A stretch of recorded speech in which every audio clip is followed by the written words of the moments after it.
So let's talk about how to wean off antidepressants. Now, a lot of people are on antidepressants for various reasons, whether it's depression or anxiety or OCD or something else. And in some cases, they find that when they come off antidepressants too quickly, they end up having side effects or what we call withdrawal symptoms. So let's take a look at this case scenario. So basically, we had this young chap who was on citalopram tablets for depression and anxiety. He had been taking it for over a year, and he had came off the antidepressants in the last 10 days due to various changes in his life, having a new job and other changes, which meant that he does no longer need to be on antidepressants. However, coming off the antidepressants, in the last 10 days, he has felt faint, dizzy and confused with a heart beating fast, as well as ringing in his ears 24/7. So he had to go back on the tablet while seeking professional help. So in addition to these withdrawal symptoms that he mentioned, which was the feeling faint, dizzy, confused and ringing ears known as tinnitus, there are other withdrawal symptoms some people might experience with antidepressants, such as feeling restless or agitated, more anxious, having sleep disturbances where you might have nightmares, for instance, feeling more sweaty, and some of these symptoms can last for a few weeks. Now, usually when we start patients on antidepressants, we normally advise to be on it ideally for a minimum of 6 months, because what antidepressants does, it alters the chemical balance in the brain. So for example, you have the selective serotonin receptor inhibitors, such as the citalopram, for instance, and what it does, it increases the level of serotonin in the brain. However, if you come off too quickly, you might have what we call rebound depression, where your depressive symptoms are actually worse than they were before you started the medication, which is why we advise still on it for a minimum of 6 months. Even though you're feeling better by the first month, be on it for at least 6 months, so that when you come off it, you're not going to have any risk of rebound depression or risk of a relapse of your depressive symptoms. However, in some cases, people come off it too quickly, and how you come off the antidepressant depends on what dose that you're taking of the antidepressant. People come off antidepressants for various reasons, whether they're feeling better, or they might feel the medication is not working for them, or they might have side effects of the medication that has persisted, and they might want to change to something else, or they might want to stop the antidepressants altogether. Or they just feel that being on medication is simply not for them. So in terms of the scenario that we looked at, where this gentleman was on 40 milligrams of citalopram, how would he wean himself off the antidepressants? So usually, there are different ways of doing this, because there's no actual science. Coming off antidepressants is actually an art in itself. So if you remember, when you start antidepressants, you start on the lowest dose, and gradually you titrate it according to the dose at which your symptoms start to respond to the medication. For citalopram, if you're on 20 milligrams, it might be 20 milligrams is sufficient for you, or it might be that it's not controlling the symptoms as well as you would like. So some people increase it to 40 milligrams. Now, 40 milligrams is the maximum dose of citalopram that you can take. Usually, when you're on 40 milligrams of citalopram, you're advised to remain on it for 6 months, as I advised.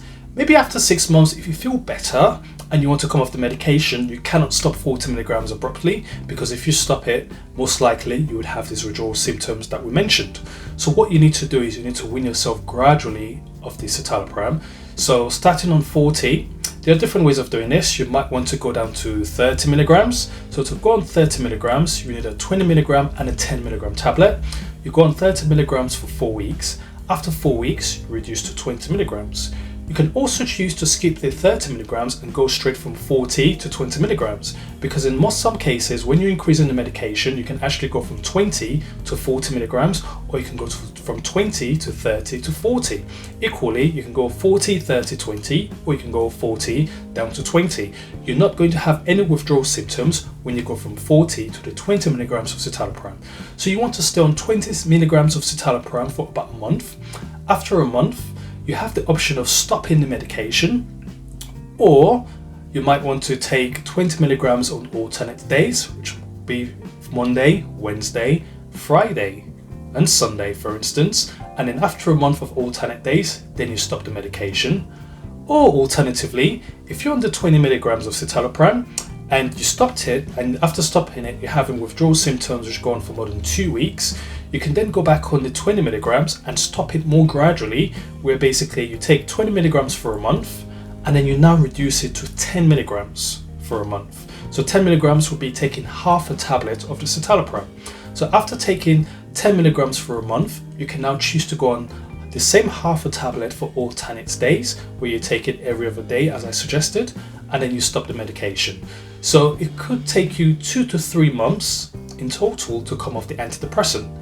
Now, if you do have withdrawal symptoms after stopping the antidepressant, bear in mind that the withdrawal symptoms are not meant to last for more than 2 weeks, so they could last for 1 to 2 weeks. However, we normally advise to persevere, or if they last more than 2 weeks, we normally advise go back on the lowest dose of the antidepressant at which you did not experience the withdrawal symptoms. It might be 10 or it might be 20 milligrams, which means you will need to be on this medication for longer. So rather than being on it for 4 weeks, you now need to be on it for 8 weeks and have a more gradual reduction of your antidepressant. Now, the same principle applies to other antidepressants, whether it's mirtazapine, venlafaxine, or amitriptyline. They all needs to be weaned gradually.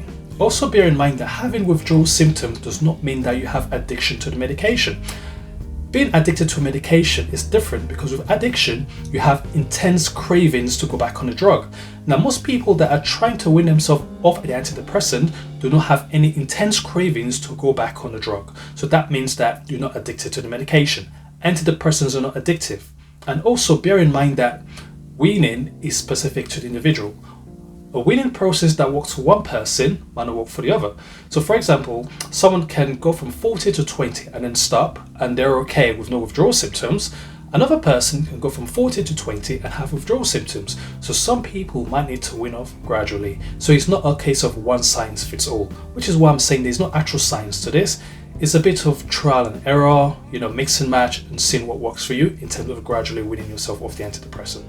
And before you stop or try to wean yourself off the antidepressant, you always have to seek advice from your doctor, as you need to be monitored, especially if you have risk of your depression coming back, or even your anxiety symptoms which will return after stopping the medication. Now, I hope you find this talk on weaning off antidepressants quite useful. If you have any questions, please drop your comments below.